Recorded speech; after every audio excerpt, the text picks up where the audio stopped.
Hey, this is Nadine at Elements. Good morning. When I first decided to begin this series of conversations with you as we all spend more time in quarantine at home, or maybe really isolated in a more limited work environment than you're used to, I told you that my intention was to share with you some of the ways that I enjoy creating magic in everyday life. And one of those ways is by creating sacred spaces. Creating sacred spaces is such a beautiful way to bring intention and mindfulness into the various corners of your life. And the way that I would like to share with you to do that is a very simple method. Okay, I have designed my business around this, but I also design my yoga classes, my home. Sometimes it's a meal. We can get later into a conversation again about Ayurveda, is inspired by the elements.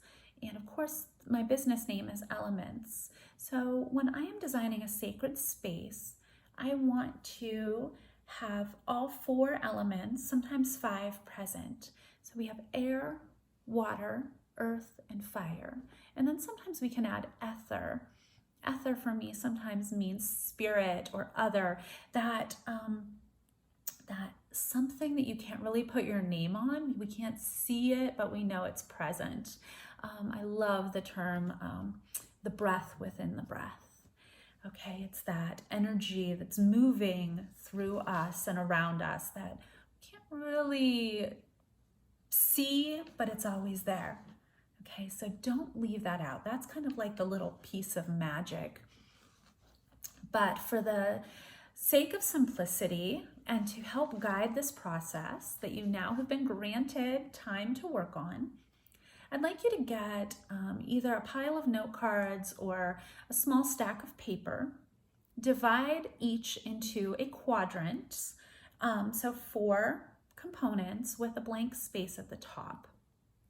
And at the top, write the word intention.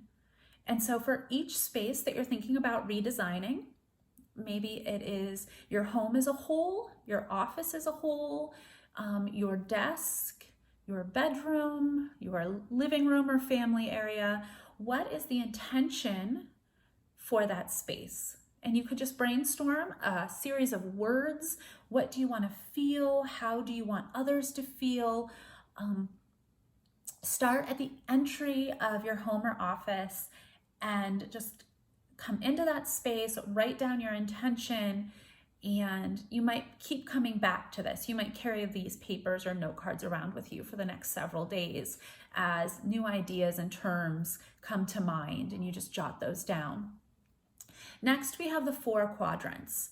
So we have air, water, earth, and fire.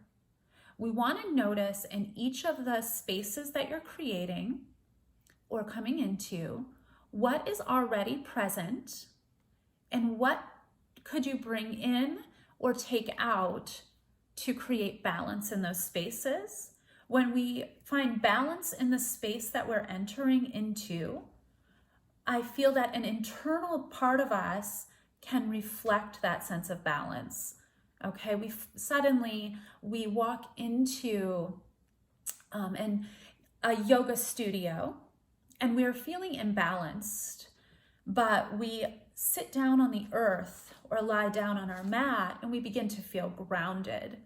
Okay, often the floor is wood. Wood is the element of earth. Maybe there's a window that we look outside, and one of my favorite studios that I practice in, I lie down and I look up through the skylights and I see the air. Maybe I see the rain coming down onto the skylights or the leaves passing over, and I feel that I can suddenly breathe. Okay, I take that fresh breath of air and I begin to relax. If I am working on a project where I want to be inspired, or I have a fiery practice intended for you, maybe I'm lighting the fire in the fireplace at our studio, And I want you to feel warm. I want you to feel invited to come and sit and gather around the fire. So you'll notice if you begin practicing with me long enough that those elements are worked into the postures that we're doing. They're worked into the verses that I'm sharing, the music. Perhaps air is our intention. Air is often associated with words, with writing, angels, maybe the sound of a beautiful flute in the background. I'm looking out my office space here that I've designed, and I have bird feeders, and I can see a wind chime. Of course, I can see the sky, but I can also see earth and nature grounding me. So take your piece of paper or your stack of papers and walk around your house this week. Walk outside and inside and write down what you're designing, what are you working on, and how can you find balance by connecting with each of the elements. The elements can balance each other. If you have a lot of fire in your office or your home, and there's a place where just too much passion, too much fire, could be anger, could you balance that with some water, a little desktop fountain? Could you pour a glass of water when you sit down and drink that and just wash away the feelings that have arisen? What if there's passion lacking, in the bedroom? Could you create some red candles?